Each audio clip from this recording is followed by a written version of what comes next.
on a Sunday for this official side event of COP28. I have the pleasure of being here with a very esteemed panel of colleagues who I'm going to introduce in a second. But first of all, this is a joint event by DEval. I'm going to say in a second who we are, and the Inter-American Development Bank. So I'll pass over to Graham from IDB to welcome you as well. So very quickly, firstly, I'm Graham Watkins. I'm the head of climate from the Inter-American Development Bank. I would like to say that we're absolutely delighted to be part of this process. We're very keen to learn and to advance our own work, but then also to share with everybody else to see where we're going. I don't think I need to emphasize why it's so important. For our region, it's particularly important. We're highly susceptible to natural disasters and need substantively to advance our adaptation agenda. But I'd also like to add my welcome.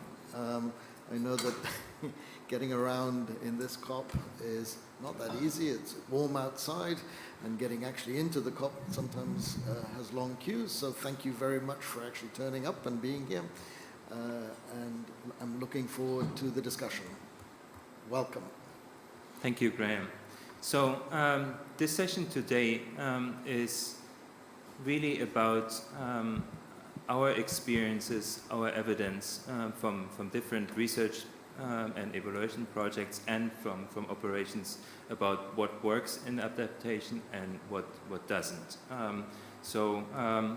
We have a lot discussions about financing, how much money more we need, but here the point is also if we get more funding, and hopefully we will get, we need to spend it wisely, and we need to understand in which areas we can actually put our money. So with that, I'm really looking forward to this panel. Graham is one of our most distinguished panelists here. Really happy to have him as the chief of the climate change division at the IDB here. And just to say, he has 30 years or more experience in Latin America, working on biodiversity, climate change, sustainable infrastructure. And interestingly, he worked a lot on Galapagos and Guyana, so check out his books as well. He holds a PhD from the University of Pennsylvania, so a pleasure to have him here. Next on our panel is Debbie Meneses. Debbie is the chair of the Adaptation Fund Technical Evaluation Reference Group, and she has 25 years of experience in international development, working in multiple sectors, multiple regions, and she's a great monitoring and evaluation expert.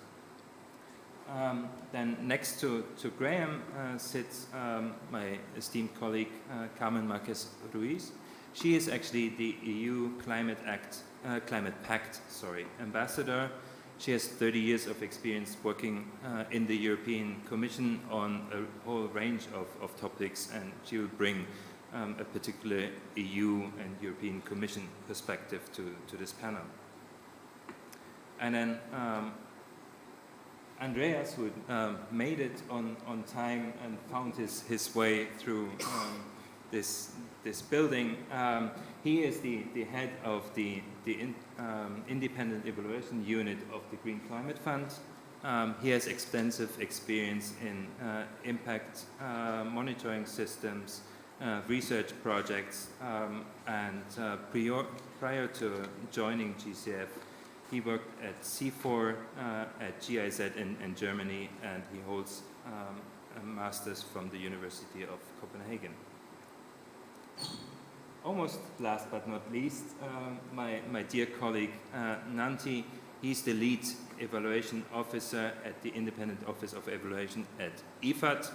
So we've got the IFAD perspective here as well, with 25 years of professional experience and 20 years of experience in evaluation in the United Nations development system. He brings really a broad perspective. And interestingly, he, as the head of the corporate level evaluation group in IOE at IFAD, he has conceptualized and conducted corporate and country level evaluations, including recent evaluations of IFAD's support to adaptation of smallholder farmers. And then my name is Sven Harten. I'm Deputy Director of the German Development Evaluation Institute. Basically, we are Germany's official institute to conduct independent evaluation on Germany's development cooperation. So we do research and evaluation. Okay, without further ado, Andreas, let's get you right started with the first question. You know, the global goal on adaptation aims to enhance adaptive capacities and strengthen climate resilience. But from a Green Climate Fund perspective, where do we stand at the moment? And what are you doing well? And where do we maybe have some way to go? Thank you. Thank you, Sven. Thank you, colleagues, for joining here this morning. I'm really delighted to be here on the panel and, of course, reflect a little bit with you, colleagues, on the Green Climate Fund. As said, as one of the largest, probably largest dedicated climate funds in the world, and as a financial mechanism under the UNFCCC, the governing instrument of the GCF is guiding this conversation. And it's basically identified that climate finance requires a couple of additional thoughts that need to be brought to the table. And that one should look a little bit more comprehensively at this question of climate investments. So it's basically saying that we need to also look at this question of readiness, the readiness and the capacity in the countries where we want the climate action to take place. Secondly, it's also thinking about the enabling environments, questioning what the GCF can do and how the GCF can support the efforts on building national strategies that also uphold the climate action that's taking place there. And thirdly, the climate action itself, or the climate finance of projects itself, where it would look at the concept notes and the project development as a journey where we have to identify certain things that are set in stone through our policies and frameworks, such as the investment framework itself. And that framework basically speaks to certain identified portfolio targets that we need to reach, as well as, so a target could be the 50-50 target that we have, 50-50 mitigation and adaptation at the fund. It also looks at this question of how can we bring finance more directly to the country? So how can we bolster and ensure country ownership in these processes for direct access and geographical balance, just to give you a few. It also thinks about the related strategies that we need for investments from a fund's perspective, and that is we need to look at grant equivalent. When we're looking at private and public sector finance, we cannot do without it. We need to look at the question of blending. We can't only go with one side of the story with mostly grant-based projects. We also have to look at other instruments, and we also need to attack certain concepts such as the paradigm shift that we're all after, because we recognize that finance alone will not bring it. It will need a lot more efforts. So this is what it says, what the GCF wants to do. Then let's look at an evaluator into what we've learned. And let me only make two remarks based on the recent evaluation that we have undertaken here at the GCF. One was the second performance review to look at the overall performance of the fund. The other one was also just recently completed and brought for the board in October this year, which was the readiness evaluation. So we looked at the readiness program of the GCF to understand what does that mean and how well have we served our objectives. So here, when we look at readiness, we find that we have advanced quite well in certain aspects. So for instance, we have 5 objectives. One of these objectives is to bolster and ensure the capacity in the countries. And I've just been speaking about this, and that we've done rather well. We've also looked at the question of strategies. Have we supported financially and as well with our technical assistance the understanding and the preparation of national strategies? Again, we've done rather well. But then in addition to this, and I think that's very related to our talk today, it's the question of have we helped to bring about national adaptation plans or national plans that look, not only NAPs but also other things that look at adaptation in particular. And here we find ourselves in a little bit of a predicament. On the one hand, we have advanced, but not necessarily in all the vulnerable countries. So one of our key findings was that the GCF struggles with some of these, with the intentional use of these support programs in these countries. And it also would do better in allowing a more country-specific approach, not an approach grant by grant from year to year, but seeing this a little bit more holistically to really help translate this linkage between the national strategies as well as the projects. So we're not doing that well there yet, but again, it's set up in that way, but we're hopeful that we'll do it in the coming years. The other hurdle that we've seen is also with regards to the adequate delivery and the delivery partners that we need to have for this. So one thing that I can leave you with is also in respect to readiness. It's not only about the intention that you have, it's also about finding the right partners to really implement what you're set to implement. And that's also a conversation I believe that's still happening and still needs to foster. From the programming end, and that's my second comment, which I will wrap up very, very quickly. I know in interest of time, we have many good speakers. Just here to say, the fund has set out all its practices to become a fund that can serve both from the public sector as well as from the private sector. Now, when we look deeper into this, it's unfortunately not doing so. Adaptation and adaptation projects are yet to become fully immersed into this understanding of how can we bring the private sector to the table. We've yet to understand how can we live the culture of a private sector also in the projects that we want to bring.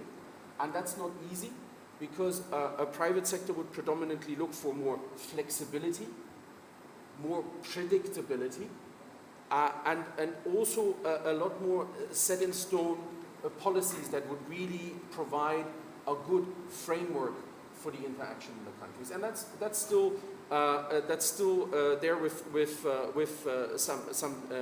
some difficulty. Lastly, I just want to make this point as well. We know, of course, as well that the fund has not been able to bring funding projects so quickly. As I initially said, there's an investment framework. It takes some time to get the requirements right, and we've seen that, especially with regards to the project implementation. We're still not able to bring the projects that are developed so quickly to the ground. However, once they are on the ground, and that's what we're seeing as well, is that the large portion of the projects that we have today, so 209 projects that we have approved at the time of that report, 85% were already effective. And of those 85%, the large majority were adaptation projects. However, it was not those adaptation projects with private sector involvement. Again, it was mostly the projects that are grant-based and driven by a very small set of 6 international accredited entities, and not the others. So there is a little bit differentiation to look at when we tackle the question of programming and what's effectively happening on the ground. So thanks for the time. Happy to engage further. Well, yeah, we'll deduct that from your second question speaking time then. Okay, Debbie, what's your view from the perspective of the Adaptation Fund? Where do we stand? What works and where can we improve? Thank you, Sven. And before I talk a little bit about the work of the Adaptation Fund's Technical Evaluation Reference Group, which I represent, I just wanted to thank DEval and IDV for giving us the opportunity to talk about these really important issues today. So just in terms of the global goal on adaptation, the aim of the Adaptation Fund is helping developing countries to build resilience and adapt to climate change. So there it's fully aligned with the Paris goals and with the global goal on adaptation under Article 7. And it's sort of right at the heart of what we're trying to do on adaptation.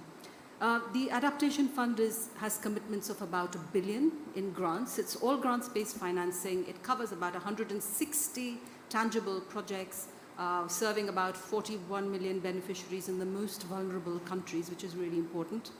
And there is a resource mobilization strategy, which the board has set. There's also a growing pipeline, which is about 400 million or so in projects under development. So in comparison to the GCF, it might not be such a big, have the same volume of resources, but I would argue it's not just how much money you have, but what you do with it and how you get that evidence to back you up. Some key board decisions, though, have been over the last couple of years to double the country cap. So countries used to be able to access $10 million US for single country projects. That's now doubled to 20 million. So that's a clear strategy to increase resources. And also they've doubled the number of accredited entities, national implementing entities, from 1 to 2. So that's a really useful thing. We've done some evaluations over the past couple of years, and we have found that the fund in the climate landscape occupies a niche role. In particular, it has a direct access modality, which is a key feature, as that promotes a country-driven approach. So 3 main pathways I'd like to just share with you. The first is the medium-term strategy. So this is a 5-year strategy which sets out where the fund is going, where it's supposed to direct its resources, and that's really important in determining that your resources are reaching the right people in the right way, the right sectors, etc. So this 5-year strategy has 3 pillars: an action pillar, an innovation pillar, and a learning and sharing pillar, as well as 6 cross-cutting areas, which include things like locally led adaptation, scaling up, inclusion, gender, all the right sort of things that you really need for countries. And our evaluation found that the fund, as I said, occupies a niche, given its focus on concrete action in developing country parties. It has small-scale catalytic projects and programs with the potential to amplify impact. And it supports innovative solutions that allow for higher risk, but then that can also be taken to scale. And there's a close alignment between what's happening at the national level and at the local level. So that's what the strategy is trying to achieve. Now, that's the strategy. The fund also has tools and instruments. So that's really where the rubber hits the road in terms of channeling the funds. And this includes, as I said, the direct access modality, which promotes a country-driven approach, gives developing countries full ownership of concrete adaptation projects right through from the planning to the implementation and through the monitoring. So that ensures transparency at every step. And this flexibility is really vital for countries, to take locally led adaptation based on their context, based on their particular vulnerabilities, based on their own risks, etc. So what we have also done, and this is a new thing, we've come up with an evaluation policy for the fund, which is really very focused on adaptation, climate change adaptation, and the particular characteristics of what we need to evaluate. And this is very much oriented towards learning, helping us to think more about what adaptation is doing, where are the learnings, how can we strengthen, how can we get better, how can we share that learning across each other. So we've just launched it. We've launched some guidance notes as well, which tell you how to go around adaptation. But essentially, it's helping us to move from a system of compliance where you have to develop final reports or reporting to a system where there's value, and that the evidence that is generated is actually used and is useful for everybody. And this is applicable right through for all fund stakeholders. And the evaluation policy has 3 levels of evaluation which span across all levels of the fund. So you have at a strategic fund level, then you have a sort of thematic level, and then you have an operational level. So everybody across the fund has a different way of looking at it. And one last thing I would say is that the themes of locally led adaptation, inclusion, gender, adaptive management, scalability, innovation, etc., these are the themes that cut through all the strategy, the tools and instruments to get the money out, as well as the evaluation policy. So there is a consistency in our approach. And there's also potential from this new evaluation policy to enable countries to contribute to the global stocktake. And that's been a challenge in terms of how do you get country-level reporting or locally led reporting to actually cascade up and help this? Where are we going collectively? And that's a real challenge, and I think that's what we're hoping to move towards. So let me stop there. Thank you. All right, thank you, Debbie. So, Nancy, evaluating adaptation isn't easy, as we heard, and to have the right policies in place is really important. But you did an evaluation. So, from IFAD's perspective, where do we stand, and what works well, and where's some room for improvement? Right. Thank you. Thank you, DEval and IDV, for inviting us, and thank you for participating in this early morning session. I want to briefly introduce IFAD to you. Most of you may not have heard about IFAD. IFAD is an international fund for agricultural development. It's a specialized UN agency and also an international finance institution dedicated to eradicating rural poverty and food insecurity. So it is similar to Adaptation Fund, probably about $1.5 billion annual investments. And it has declared adaptation as a priority in 2010. And it started its first adaptation project in 2004. And it has a history of prioritizing adaptation, and overwhelmingly compared to mitigation, adaptation has been its priority. It is one of the strategic goals of the organization, and it dedicates 40% of its, what we call the program of operations and loans and grants. That annual investment, 40% of it has to be for climate finance. And from 2010 to 2025, they would have mobilized about $1 billion for climate adaptation investments, particularly in the rural agricultural sector. This is their background. Now, I want to raise some issues which will be useful at the global level, not just focusing on IFAD itself. 3 observations that we noted that will be relevant for global debates as well. First is the way in which we are thinking of climate adaptation, from finance to national policies and capacities to where the rubber hits the road, where farmers are going to produce agricultural solutions. All these are not integrated. They are seen as silos. There is climate finance. Let us mobilize climate adaptation finance.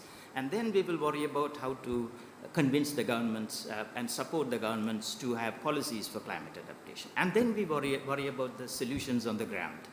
These cannot be separated like this. They have to be integrated. You can't, dollars are scarce, so you have to make sure that the chain is completely analyzed and you are able to produce a solid argument for why you need the dollar and how you are spending it to the, at the ground level. So this is one, holistic approach, unsiloed approach, and so on and so forth. Second thing that we notice is, related to this, national commitment and capacities for promoting climate adaptation is uneven. In the era of debt distress and pandemic and wars and so on and so forth, it is a challenging situation for governments to prioritize, because there are many priorities, including having to save the people tomorrow rather than 2 years or 6 months down the road. So there, the pressures of government to deal with multiple priorities and be able to recognize adaptation also as an important priority is a challenging situation. So that, how do we convince evaluations, how can evaluations be useful to convince the governments of the need for climate adaptation investments is the second part that we are doing. We are increasingly becoming aware, but it has a long way to go. And the third point I want to say is, in terms of solutions that we have, good is no longer good enough. We are past that stage. So we have to restore. It is come to a stage where doing no harm alone is not going to be sufficient. So we have to focus on restoring as well. How do we convince the governments which are not willing to do no harm, but convince them to restore as well? That will be a challenge. So these are the 3 major challenges that we observe. Over. Excellent. Thank you, Nancy. So, Carmen, over to you from the perspective of the EU, European Commission. Where do we stand? Thank you very much. Very, very pleased to be part of this panel. And I would like to say that I am not an official representative of the European institutions, also, although I have been working in the European Commission and the European External Action Service for more than 30 years. I am now a EU Climate Pact ambassador, and as such, I am supposed also to bring the voice of civil society in these kind of discussions. So in terms of, from the point of view of the European Union, I think that we have been trying to respond to these, the challenge of climate change with, sorry. Just a bit closer to the mic. Okay, sorry.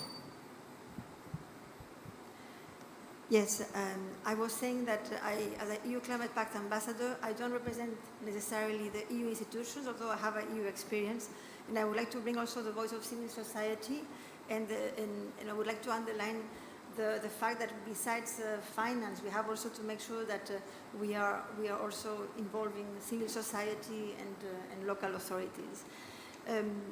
We know that that adaptation has always been a kind of second in the terms of the concerns of the international community, but unfortunately the impact of climate change is making us to try to broaden our approach to make sure that also our international efforts address the need to adapt.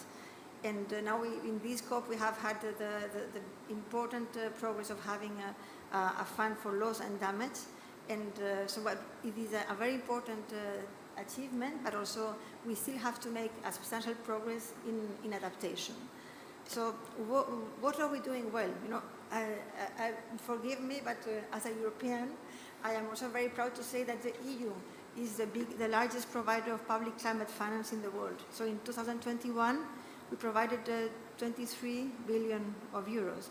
But as I said, and as also other speakers have said, money is not enough. So we have to make sure that this finance reaches the most vulnerable parts of the society and also of the planet. So I think that what we are doing well is that we are reinforcing governance. In this COP28, that's also one of the topics that where we are supposed to make progress, the development of the Article 7.1 on adaptation. For example, and I hope that there will be some kind of agreement in this topic. But it's true that it is very difficult because adaptation is something that is also played at a very local level. It's very difficult to transpose what is happening in one place in another place, and also to have this kind of top-down approach where you have a very detailed general framework that can be applied in every corner of our planet. For example, in Europe we have our climate change. We have a climate change law. Also in Spain we have a climate change law, and in Valencia, my region, we also have a climate law. So, and in these laws we are also making sure that adaptation is one of the issues that is being addressed. I think that as other speakers have said, we are understanding now very different issues that need now to be applied. We are understanding that mitigation and adaptation go hand in hand. We are also understanding that we have to work with the public and the private sector. We're also understanding that we need a holistic approach, but now the issue, the challenge is really how to make it work. No? I would say that there are some topics in which we need to make progress. For example, first, adopting a general framework on adaptation. We are lacking this, and we need it very strongly. We need to make adaptation efforts more inclusive and participatory. As a EU Climate Pact ambassador, that's one of the things that I'm supposed to do. Also, we have to make technological tools such as early warning systems and artificial intelligence accessible to vulnerable countries and communities, because this could save lives and crops. In terms of finance, we need to keep promises. We still have to feel that, to keep this promise of $100 billion.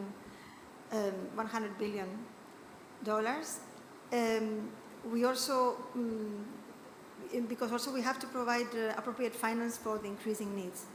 We also need to increase capacity building and social cohesion in order to increase the resilience of local communities. We need to facilitate and speed up the access to international finance. I think that, if you speak from Dubai, we all have wonderful development programs, climate programs that are impressive. But once you go to a very small local community, all this seems very far away. So we have to make sure that all these commitments have a real meaning in a small context, in a local context. And finally, also, we have to make the link between humanitarian development and climate finance. Thank you. Excellent. Great points. Colleagues, let me just add 3 points from a bilateral perspective, so from Germany's perspective. So the good news is Germany has been complying with their own goals, with their own strategy. In the past 10 years, they spent well beyond 20 billion on climate finance, plus about 6 billion of funding to multilateral institutions. So there's some big money being spent there. However, I mean, finance is not enough. We'll talk about this in a second. But the issue is that in our independent research, we found, first of all, the money doesn't go in the majority to the most vulnerable countries. SIDS are underrepresented in the funding. And then also there's an issue which sounds slightly technical, but which is really important when you hear the numbers. About 2/3 of the German funding has a KLA1 marker, which means it's a secondary objective. So only about 1/3 of the funds goes into interventions with adaptation as the primary objective. So just to give you an example, you know, this could be sort of a school, if it's a secondary objective, you know, a schooling program where they build a school, they hire teachers, and then part of the curriculum could be one element of adaptation, right? But the overall project is on primary education. And then if there's a module on gender, you'll have a gender marker as well. If there's a module on, or if this is in a conflict setting, you'll have a conflict marker. So that means those secondary objectives are not at all the same as primary objectives. So we need to keep that in mind, that only a small share is with adaptation as primary markers. In some instances, that makes a lot of sense, right? So if you're improving a bridge, you know, that the primary objective would be sort of, you know, infrastructure, and if you're improving the bridge to adapt to climate change, okay, fine, you know. But in other examples, we do have an issue there. So that's point one. Point two is there's actually still surprisingly little evidence in many important areas of adaptation. So to some extent, you know, we are investing money into areas where we don't know whether they actually work, whether they provide impacts. And as we heard from the colleagues working on evaluation, I mean, measuring those impacts in adaptation, understanding whether it works, it's not easy, right? But still, investing billions of dollars internationally in some areas where you're not sure, where you don't have evidence whether it works, might be a problem. Right, so you know that's an important point to consider. And last but not least, looking at Germany's development cooperation, we found that even though the strategy says that climate change should be mainstreamed in the entire development cooperation, on the ground, and that is a bit similar to Karen's point as well, we often don't see that. So projects in vulnerable countries, in sectors that are relevant to climate change adaptation, and sometimes even sort of with project titles which may you think that this is relevant to adaptation, they don't do risk assessments, or not 100%. And in the evaluations, they don't really talk about impacts of climate change. So the mainstreaming, at least in Germany's development cooperation, is unfortunately not yet working. So sorry to spill the party a bit, but let's move to another one which might be cheering you up a bit more, which is Debbie. If the Adaptation Fund would have another $1 billion, you know, where would you spend that on? Or maybe you don't want to answer the money bit, but perhaps tell us a bit more what, from your perspective of the Technical Evaluation Reference Group, what you found, what works and what doesn't? Are there areas where we should invest in pilots, or which areas are good for upscaling? Thank you, Sven. I think you said it. There's a very strong rationale for putting more money into adaptation. We've seen the urgency of the climate crisis. We're also looking at this huge adaptation finance gap. Okay, we've seen the UNEP estimates at something around 366 billion a year. And there's a skewed balance, towards funding, towards mitigation, less so. And the longer we delay action, the higher the costs, and therefore the worse the crisis. So I think, I would like to propose that there's a very strong rationale to put it there. Now, however, having said that, I think we need more pace.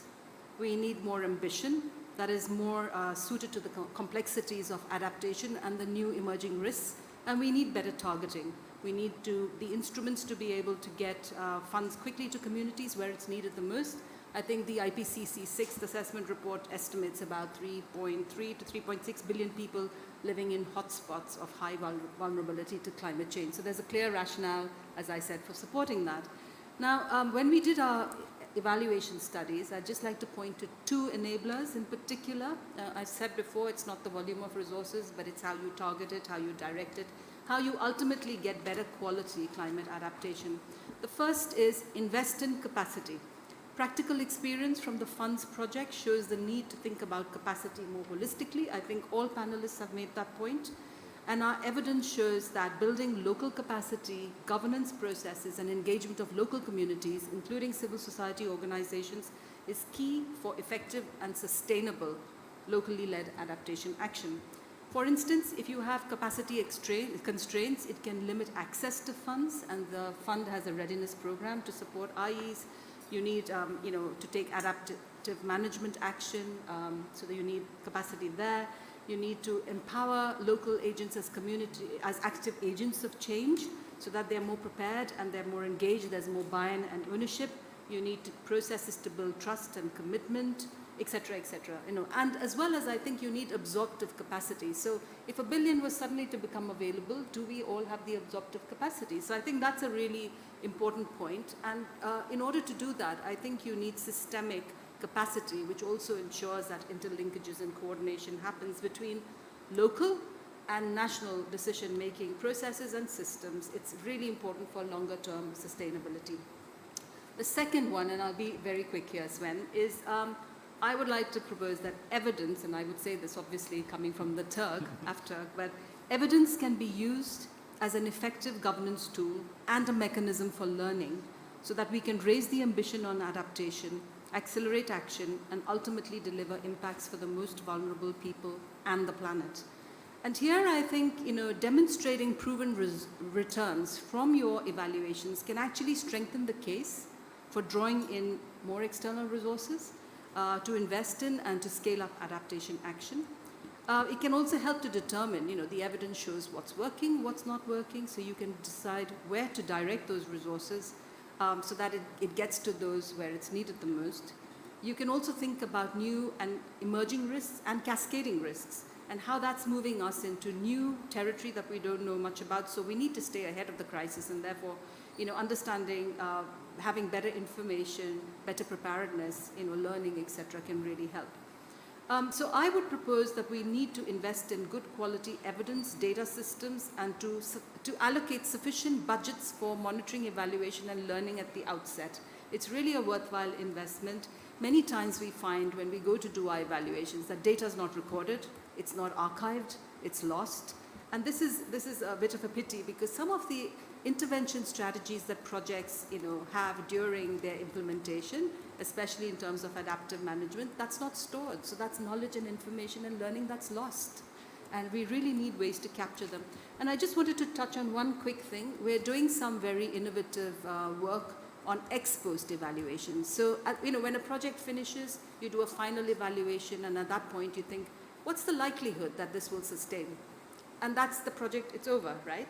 But what happens 3 to 5 years later? Do we know whether those outcomes have sustained? Do we know whether they're resilient, in the space of climate adaptation? So we're doing some pilots. We've developed some methodology that comes back 3 to 5 years after a program has finished, and we look at these sorts of issues. And I'd just like to stop there because, some of this has thrown up some really exciting stuff. It showed us instances of adaptive management and learning. It's also showed us where, community participation has been really vital to getting that ownership and sustainability. It's also showed us cases of maladaptation, and that's a learning in itself. So let me stop there and make a pitch for adaptation, more money. Yes, thank you. Great. So, Nanti, I think Debbie made some really important points that must be resonating with you. Absolutely, absolutely. And also, to point out the $1 billion extra dollars, Yes. I wish we had that. Here's the check. The UN environmental program did an analysis and found out that climate adaptation would require 140 billion to 360 billion annually to fix. And we have $50 billion max available for Adaptation Fund. So that makes it, your question, I will turn it around. How do you make use of the paltry sum that we have and stretch it as much as possible? So 3 things I want to say. First, we looked at 256 projects that IFAD had developed to support climate adaptation. 75% of the sample that we took was scaled up successful in terms of climate adaptation, so on and so forth. And then when we analyzed deeper, we found that only 25% of our projects are doing no harm or better. So this touches upon Debbie's point of how maladaptation could be a problem when you invest your extra $1 billion, if we have, and the check is valid. So that is the first thing that we would look for. Now, how does it happen? For instance, in country X, we had a climate resilient infrastructure. We supported it. It was scaled up. It became a national standard and so on and so forth. But it also happened that, for instance, the market sold livestock. And there was no system to dispose the animal waste. And it got integrated into the water stream. So this is the kind of this could be easily fixed. But we are not thinking through. So that part, climate adaptation has to engage with the ecosystem around you. That part has to be there. We think that we are the good guys. We are solving the climate adaptation. That everything we do is right. That is not the case. That's what we find. Second point that I want to say is touching upon the win-win solution or the restoration solution that we talked about.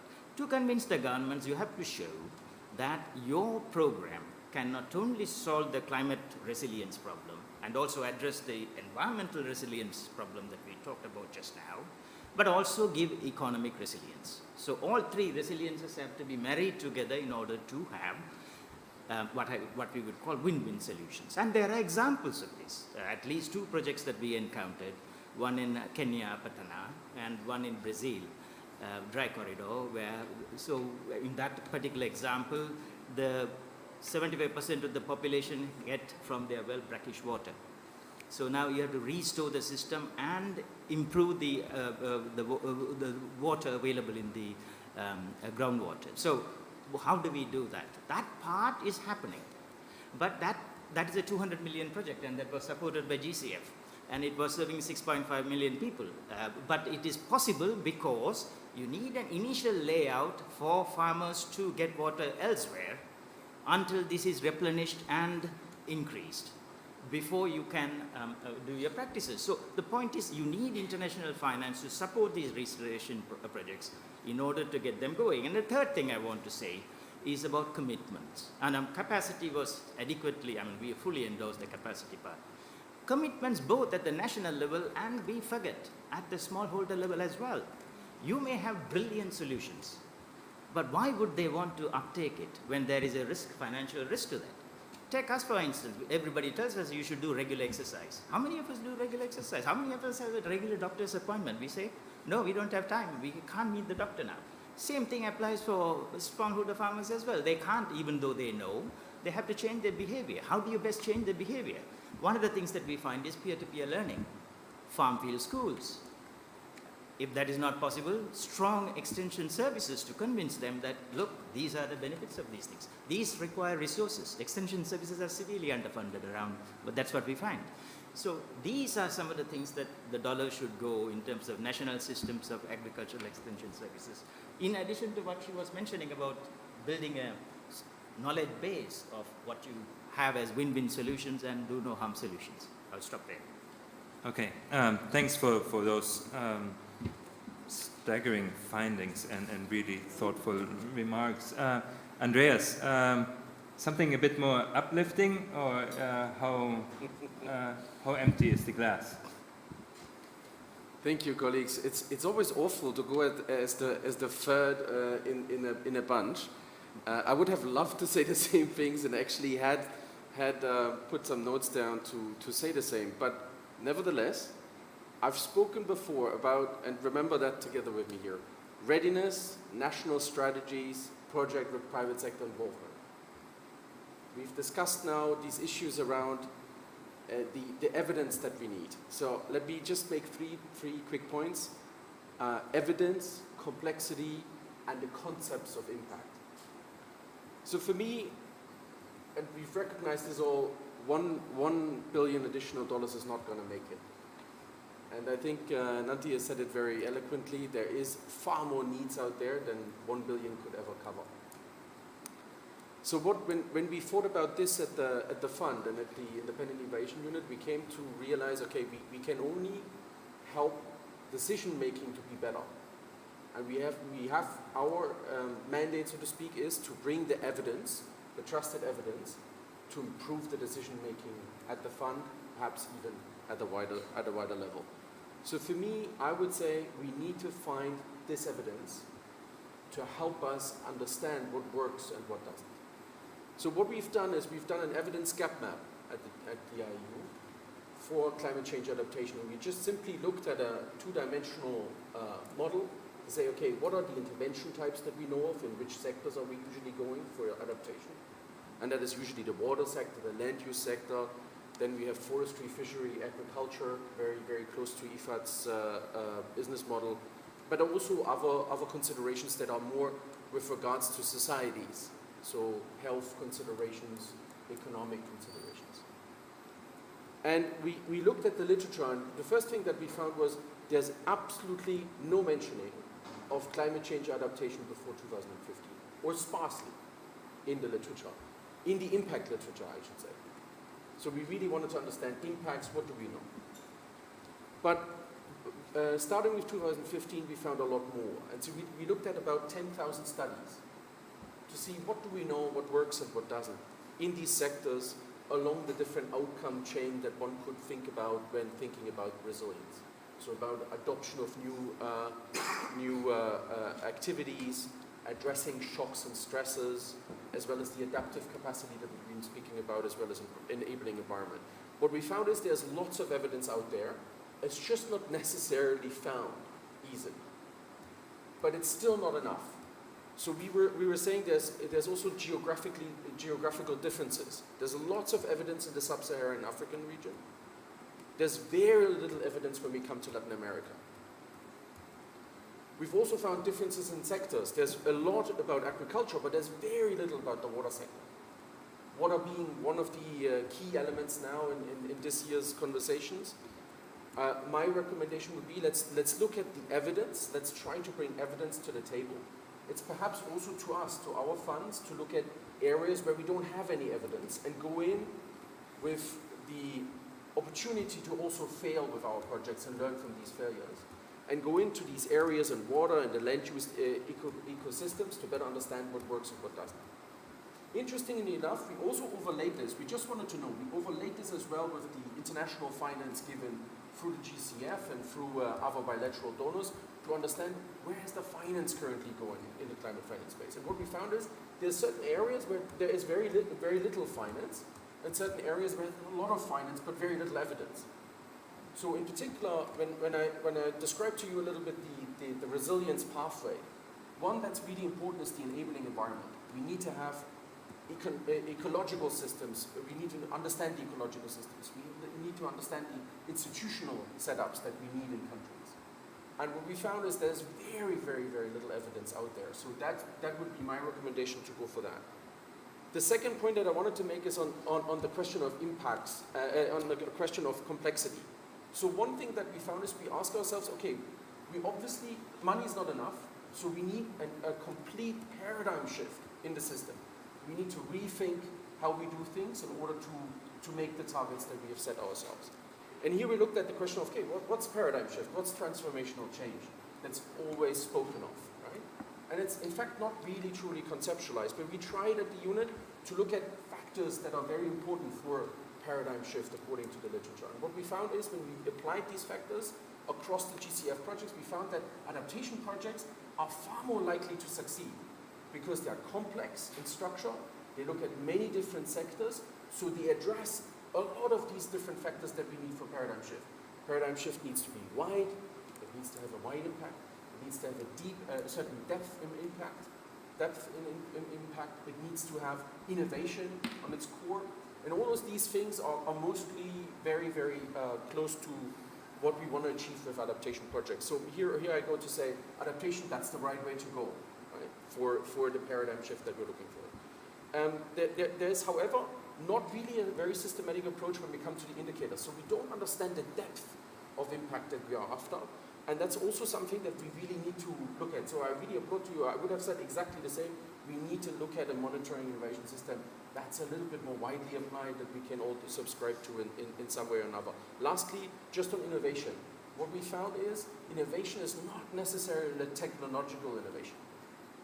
Innovation can be described in many, many different facets and many different components. And what we found, we should be looking into the software of innovation. So the business model changes that we need to drive, the behavioral changes that we need to drive.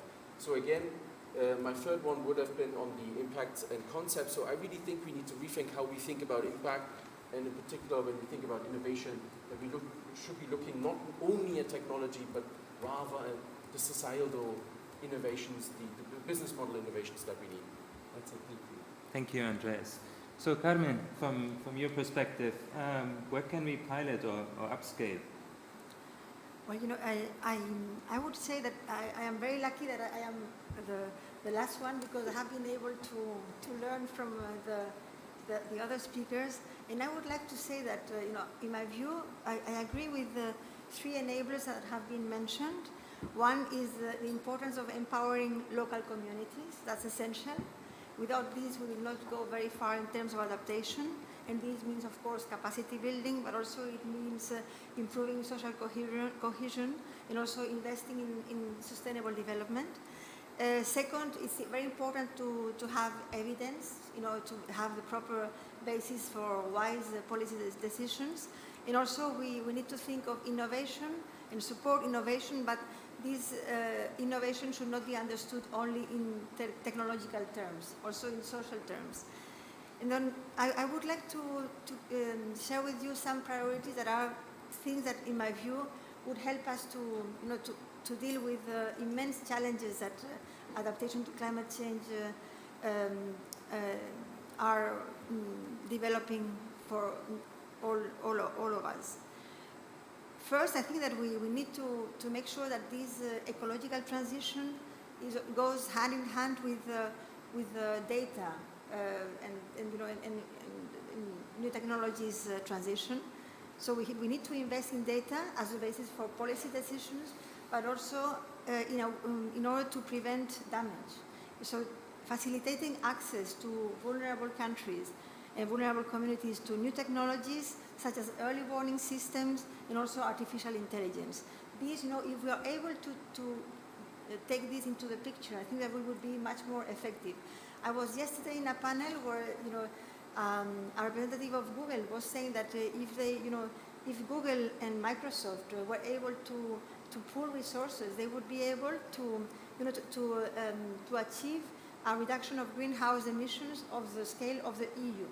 So you have to start thinking in these terms. Another area that is very close to my heart is water. You know, in the EU External Action Service, I was dealing with water diplomacy, and I think that, you know, as we see the impact of climate change, we see that water is going to be a very, very scarce resource in the future. So we have to make sure that we also, in our climate reasoning, we also include water in the picture. We had the New York UN Water Conference in March this year, and this was one of the commitments that we as EU Climate Pact ambassadors made is to make sure that climate and water also are together. A third area where I think that we have to make real progress is displacement and migration. So we have many people who are affected by climate change because they have to leave their cities, their homes, their livelihoods. So that's really a burning problem. I agree with you that the needs are infinite, but from a human perspective, that's something that is a very important problem that we have to keep in the picture. And finally, gender. Also a very interesting thought I heard yesterday from the United Nations, from the Environmental Program representative, was that they had made research on the communities that were more resilient to flooding, and they realized that in fact were the most resilient communities were those in which the level of girls in schooling was highest. So we have to make also to have this kind of broad perspective. So the question of what works and what doesn't work, I would say that it's really we have to make adaptation efforts from a local perspective, and also to increase participation of local communities. I can say that I can also bring the EU experience without wanting to give any lessons.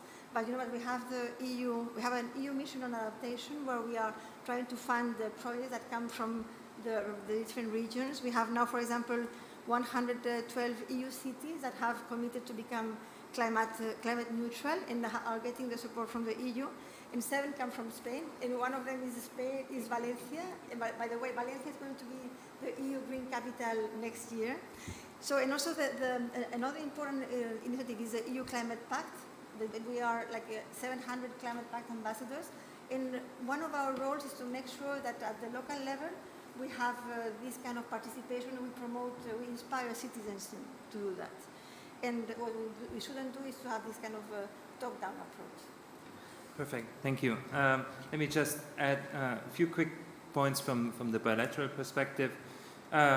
So we found evidence that nature-based solutions, which are quite popular, but rightly so, they are really effective, and they should be upscaled.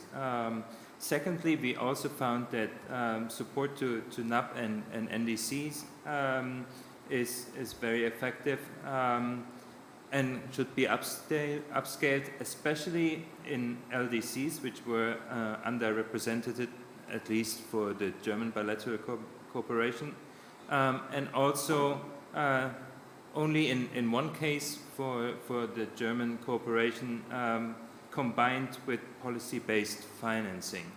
So we didn't see many instruments of financial cooperation, and I think there's a great place there for upscaling and piloting. But then, as I said before, it's not only about how much money and where it goes, as some of my colleagues already mentioned. The mainstreaming is a problem. Particularly, we looked at the topic of human mobility, migration, and also conflict. Those are still sort of in separate silos in Germany's development cooperation. Oftentimes, mobility. There are mobility programs in climate, but the other sort of migration mobility programs, the mainstream ones, they don't necessarily take climate into account, which is quite surprising. And another area for piloting, for developing instrument is loss and damage. We looked at loss and damage, and that's 2 years ago, so maybe there's a bit more now, but back then we didn't find, first of all, many instruments. There were only few, and very little evidence whether those instruments dealing with loss and damage were actually effective. We looked at private sector solutions, and we saw some issues with country and also beneficiary participation and ownership. So just as a note of caution, it's raining here. When we talk about instruments dealing with loss and damage, oftentimes we hear about insurance solution or engaging the private sector, but then if you establish sort of a risk insurance fund, once that is set up, its priorities are set, and engaging local communities, country partnerships is tricky. So when we talk about loss and damage, having those funds there now is absolutely great. It's fantastic news, obviously, but we need to spend those funds wisely. So leaving you guys hopefully with some positive ideas how a bright future might look like. Now I'm going to turn to Carmen first. To tell us what your thoughts about the future of development cooperation could look like. What are your suggestions for us? Well, I would like to say that first we have to be optimistic, so that we have to really send a message of hope, and and try to bring also some kind of positive message as a conclusion of our discussion. First, I think that we should reestablish trust. We should reestablish trust between nations and also trust in international institutions. We are now living very, very difficult moments in terms of international peace. We have two open conflicts. We have many conflicts in the present world. And also this is also affecting the discussions, international discussions on climate change. So first thing, we have to make sure that we reestablish trust. Second is that because of this succession of crises, we are seeing vulnerable countries and communities in extremely difficult positions. So we are in a situation where we have increasing needs, as it has been said, and shrinking public budgets. So we need also to take into account private funding. So as it has been said, we have to make sure that we have private-public partnerships, but also maybe private, public, and people partnerships. So to add this kind of civil society dimension, also private and private partnerships, but with some kind of public governance to make sure that they are undertaken with a sense of common good. Of course, also we have to make sure that we have South-South cooperation, that we have a series of strong emerging countries that have substantial funds that also need to be used in a broader sphere, also to make sure that this wealth is also spread in regions and towards more vulnerable countries. We have also to be more agile and more people-centered, because I know that I have been working in the European Commission. I see the colleagues in the panel are working in public institutions, the international institutions, and we are all aware that we have, these institutions are big structures, and they have very good, very valuable objectives, but sometimes our procedures are too slow. The projects take too long to be approved. And so we have to change the paradigm. We have also to make sure that we have some kind of flexibility, some kind of ability to react in real time. We also have to become more digital, so cooperation should be more digital. And also I would like to add an idea that I like very much. We have to be sure to think that small is beautiful. So very often in international development cooperation, we have big projects, we need them. But sometimes, the soul is lost in these kind of big projects. Of course, we need to present results, we need to present the statistics, but adaptation is too complex. So we need dialogue. So it's, in identifying good adaptation projects, we need dialogue and co-creation. And so it would be maybe good to think of twinning small enterprises, because sometimes you have small enterprises in more developed nations that could also work together with enterprises in the developing world. Also, we have to think of climate resilient development pathways. So we have to think in terms of society transformation.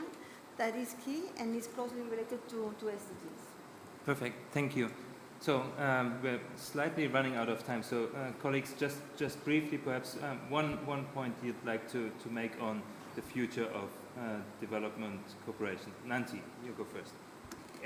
If I want to choose one, and that will be manageable, I would argue that what Debbie pointed out, the international actors, evaluation units, should build a database of evidence of what is working. And what is working for us will be, as I said, just not do no harm, but restoration as well. So what are the key elements of restoration part? And our analysis shows that there are 4 elements needed. All 4 needs to be supported by international cooperation. 1, it has to be integrated. Just like Andreas pointed out, it can't be a simple project, it has to be a complex project. It has to look at livelihood, it has to look at land management, it has to look at water management, sustainable water management, and so on and so forth. Second, it has to be nature-based solutions. Third, it has to be community-based, and we know that individual farmers can't change their mind immediately, but if it's a community-based approach, chances are more of doing that. And fourth, it has to be a landscape level, which means it has to be a huge project, which means international finance will be necessary. So at the country level, no single agency, no single country can solve this problem by itself. So it has to be a collaborative effort at the country level. It's not just global level. In countries, what are the ways in which we can collaborate to produce, ensure solutions, and then, as Debbie pointed out, not only produce but also build a library of database that can be used by others. And in order to use, you have to respect local knowledge. You can't just parachute in and port solutions willy-nilly. Adaptation is very context-specific, and Latin America gave us a lesson that when you respect indigenous knowledge and local knowledge and marry that with scientific knowledge, you produce decent adaptation solutions. I stop there. So this is what cooperation has to focus. Okay, excellent. Debbie, your points. It's difficult to say this in one sentence, but I would say evaluation and learning can help us to push the boundaries so that we can, it's only one way, right? But it can potentially help you to push the boundaries towards accelerated action and ambition that benefits, people and the planet. And just to continue with what Nanthi said, the AFTERG has recently, also joined the United Nations Evaluation Group. And so that's a really good platform where we're working with over 50 evaluation units from across the UN to help share evidence, share learning, so that we're not duplicating. We're kind of building the evaluation, the evidence base amongst us, and also learning on what works, what doesn't. And the 4 climate funds, and Andreas, you know this, but the 4 climate funds also meet regularly. So we have a group that talks about some of these common issues, common opportunities. So that's really useful to help us sort of push our thinking forward. So we're not duplicating efforts, but we're actually building cohesively together. Okay, thank you. Perfect. Andreas, a last thought from your side. Thank you. I see the time running here in front of me. Colleagues, when I looked at the question with international cooperation, I recognize that the 4 funds are speaking to each other at a corporate level, at a global level. And so my sentence would have been, the global level is not enough. We need the coherence and complementarity, the discussion about how we can work together at a country level.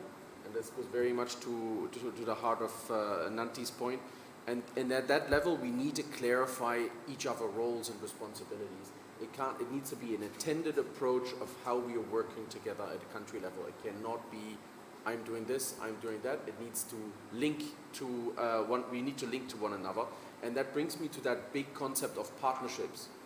Partnerships are very crucial in the climate space. And I cannot say this and stress that enough, that the question of how do we create partnerships, how do we intend to manage these relationships that we have on a very trustful basis. So we need to have lean systems there are some requirements, but it can't be every day another new requirement with lots of different negotiations. We need to build these partnerships on trust in order to be successful. And then the last point with that would be that we need to pivot away from only thinking about results. We really need to think about the learning. So I'm very much with my colleague here, Debbie from the Adaptation Fund, from the Adaptation Fund. We need to pivot towards a learning and understanding that we're here for learning. So we need to learn from these failures that we're making and from the best practices that we identify in order to come to good climate action, good climate finance together. Perfect. Well, great concluding remarks. But now Graham has the big challenge to lead us out with some concluding remarks. Thank you, Graham. Okay, I'm going to try and do this, and hopefully it will make sense. I may not be able to do full justice. and I'll add some perspectives from Latin America and the Caribbean, things that we're also learning as well. It seems like we heard three kinds of big challenges.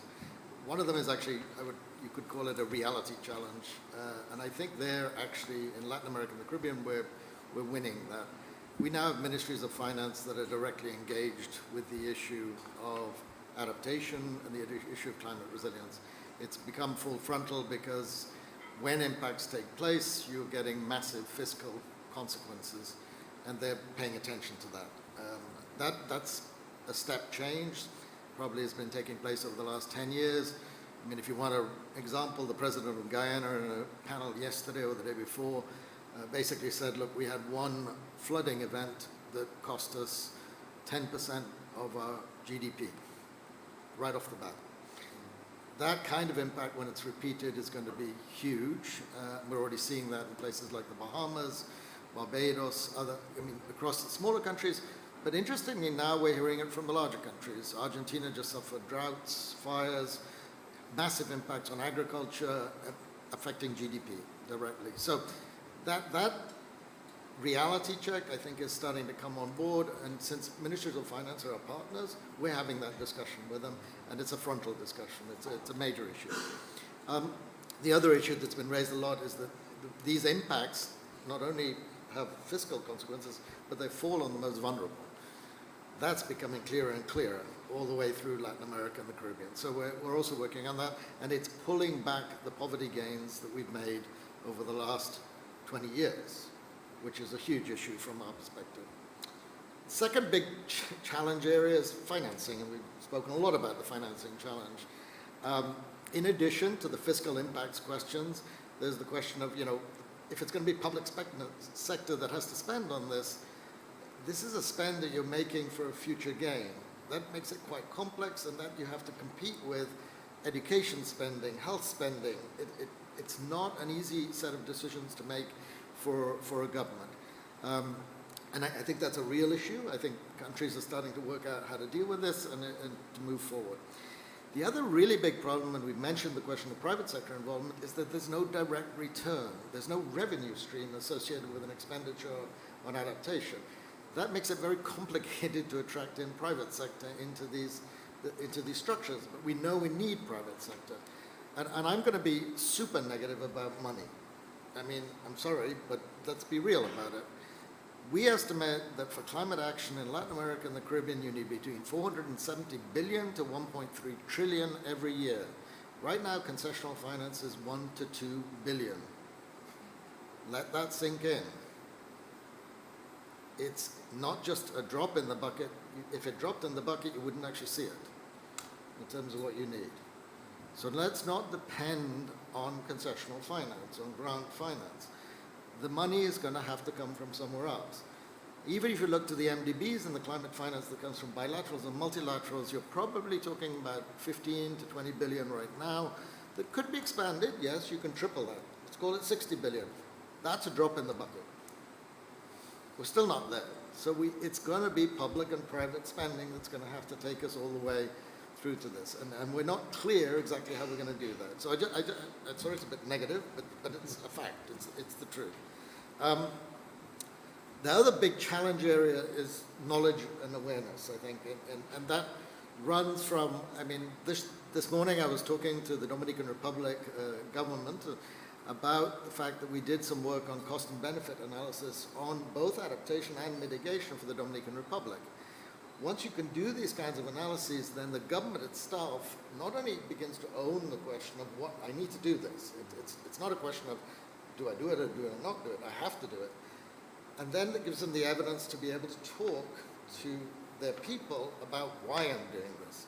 And I'm not doing this because I want to save the world. This is not an environmental issue. This is a survival issue for the countries. That's an important narrative change. And both mitigation and adaptation together, we talked a little bit about how you have to integrate these things across the board. So this understanding is beginning to happen, but that's not all countries. It's happening in some countries are seeing this and moving forward. We talked about how do you incorporate this into sectors. and the need to basically set up the rule systems and the governance systems that actually mean that every sector is actually thinking about this, whether it's the energy sector, the transport sector, the agricultural sector, so the productive sectors directly. But there are all other sectors that need to start thinking about this too. Governance, how governments are actually structured. How do they think about these issues? How do they connect? Because you can't do this stuff in silos. That's a huge issue. This is a wicked problem. This needs to be dealt with transversely. And that's just one example. But financial systems have to change. Fiscal systems have to change. Social systems have to change. It's a big issue, but I think countries are starting to realize and think about how to do this. So I don't want to be negative about that one. I'll be a bit more positive about that. But I do think that transversal challenge that everybody's mentioned is key, and I think countries are starting to think about that. Really quickly, how are we looking at the issue at IDB? I just want to say that, we don't have a 50-50 target, but 47% of our finance just goes to adaptation, just de facto. That's the way it's occurred over time, and so we're moving forward with that. And for us, that's about, for the public sector, it's about 7 billion a year at the moment. We just made a commitment to actually massively increase this, both public and private, over the next 10 years, but most of those increases are going to go quite quickly as we move forward. We're already providing technical assistance to 19 of our 26 countries on these issues, so supporting those countries with technical assistance. And then an important tool that I think you mentioned, Sven, called policy lending. This capacity to reinforce your technical assistance, and when you have policy changes that are going in the right direction, you kind of reward the country with money that can help them deal with some of their fiscal challenges. The way you should do it is you should ask the question, look, if I make this policy change, what does it cost me? And then you compensate for that cost. We're still working on the details, but it's an incredibly powerful set of tools that you can do that. About 30% of our lending, our climate lending, is that. That's how we allocate that. So that's already going on ourselves. And one of the things that we did, and this has been mentioned, I think, we put people in the countries. You cannot deal with this problem from DC. You can't deal with it from Europe.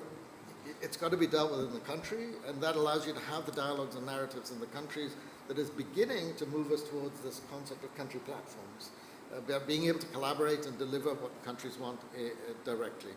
And again, I think a lot of this work is really not just does the country need to think transversely, but the banks need to think transversely. They're also siloed. Right? We have different departments, and one of the things we're trying to do is to integrate all of that work together. I'll jump on a little bit I do want to sort of finish mentioning, what are the kinds of areas that we need to be thinking about in the future? Where are we going in the future? I think we need to go beyond project preparation. Banks are very good at preparing projects. They put a lot of effort in preparing projects, but it's when the rubber hits the road when you actually implement, when you're actually executing the project. And we need to look at the impact and effectiveness in that sense. But it's also about building capacities for implementation. And we've mentioned capacities. So it's not just about having the capacities to prepare the projects, but it's actually to accompany that process during execution, during implementation, and evaluating the impacts over time. And that requires us actually to change around a lot of our metrics. Many of the metrics of the banks are actually designed around inputs. We're under pressure constantly. Everybody talks about the 100 billion. So we're always under pressure to actually measure how much money we're investing. But actually the key is not how much money we're investing, it's actually what impacts are we having on the ground. So one of the areas that we're very keen to work on, and hence our interest in this panel, is that evaluation side, and what do those metrics look like? And how can we aggregate those metrics, which is additionally complex, because I think it was mentioned on several occasions that adaptation is very context specific, which makes it very challenging to be able to do that kind of thing. I think there's a general set of work there that needs to happen. The second area is this transversality challenge, and how do we move forward with that? And I just made it, we actually did an analysis within the IDB of who's working on adaptation in the IDB. 10 years ago, the only people working on adaptation in the IDB would have been the climate division. Today, you've got all the sectors working on their own plans for sector resilience. You've got the cities group working on resilience. Cities are a central part of this. Subnational work is key. You've got a whole group working on nature-based solutions directly. You've got our fiscal guys also working on this issue, capital markets, which is one silo, and the fiscal guys on another side. We deal with the concessional finance and trying to bring that in and expand it out. You've got our innovation guys starting to pick up their ears and work on these things. And again, it's not just innovation about technology, it's innovation about approaches, about business models. That's key. But interestingly, you're also getting all of our social guys incorporated. So the question of, can the social sector build capacity that then, in essence, is an adaptive capacity as we move forward? The more health systems you have out there, the more quickly or more resilient communities are going to be able to react to these issues. Can you use cash transfer systems to actually... So I always tell the story, in Australia, if you have a flood, 7 hours later, somebody texts you on the phone and you've just been paid the money for your flood. We're a very long way away from being able to do that in communities in Latin America. It usually takes about a year, if you ever get paid anything, as it were. And by then, you've already migrated into the city and probably are looking at migrating towards the United States. So you need those systems to work much more effectively. So it's transversal across the whole thing. I think the loss and damage thing is going to be very interesting. We need to look at what is the role of MDBs, what's the role of all of the different actors in loss and damage. We didn't talk much about transboundary issues, but regional approaches are also crucial. Many of these issues are shared. For example, we just launched and continue to work on a program for the Amazon. Amazon countries share issues, not just on mitigation side of things, but on adaptation. Climate resilience in Central America is a shared challenge. The Caribbean has a set of shared challenges. So actually trying to work out how you can regionalize some of these issues is going to be key. And as I mentioned, the Southern Cone now has a shared challenge, which is basically droughts and fires and how that affects agriculture. And the last message is, don't forget that the real solution to this is mitigation. That you have to look at this together, mitigation and adaptation together. Yes, we know we're going to have to deal with adaptation. We know the impacts are here, and we know they're going to get worse. But we also need to look at mitigation as we move forward and drive that agenda. So I'll stop there. Thank you, Sven. Thank you, Graham. Really inspiring thoughts, and thanks also for your openness. So we do have 7 minutes and 30 seconds for some really, really quick questions in the audience, but also please come up here after the session.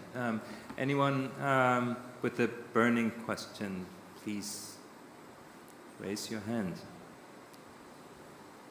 Or if not, is there something in the... Oh, didn't see that. Is there something in the chat as well? No? Okay. Yes, please be concise, and there's a second question as well. Thank you. Good morning, everyone.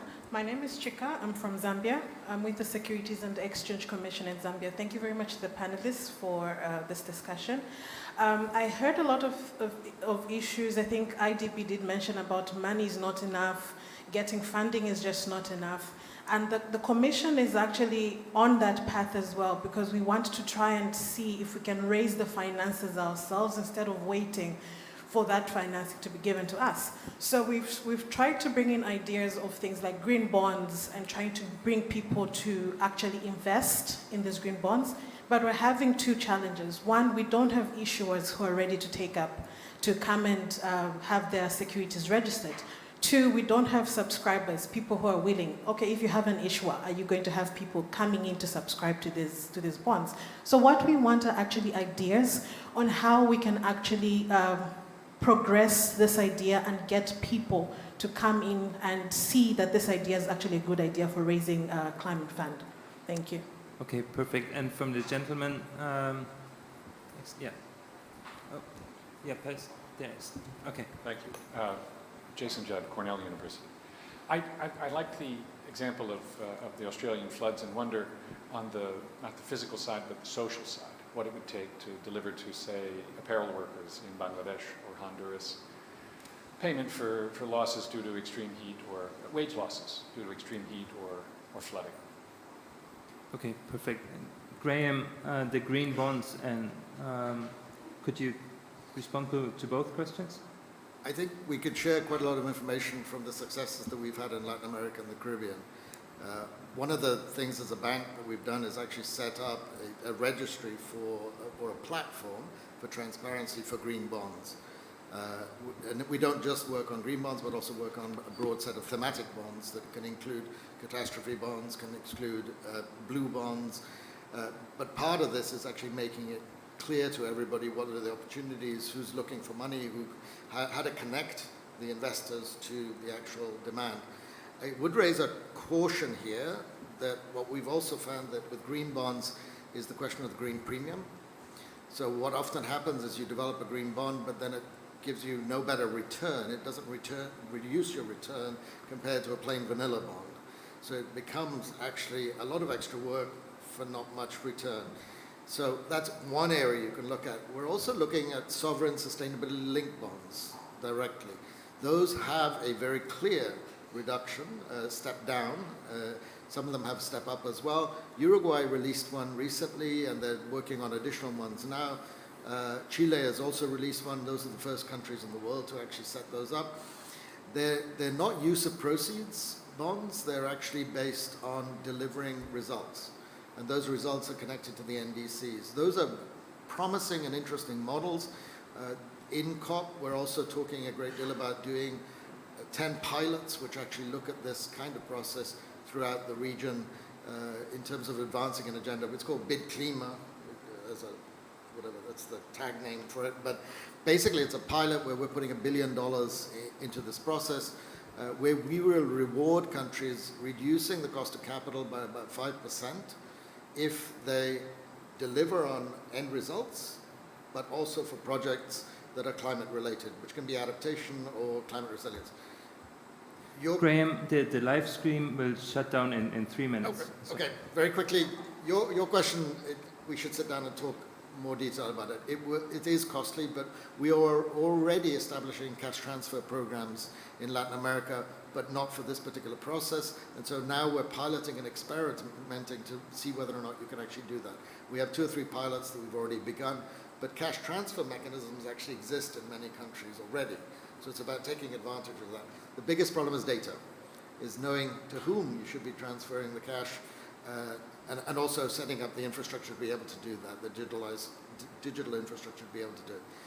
But yeah. Okay, perfect. Thank you. Well, thanks to everybody here in the room, and thanks to my fellow panelists, and also thanks to the team at IDB and DEval who prepared this event, and have a wonderful full COP, and thanks again.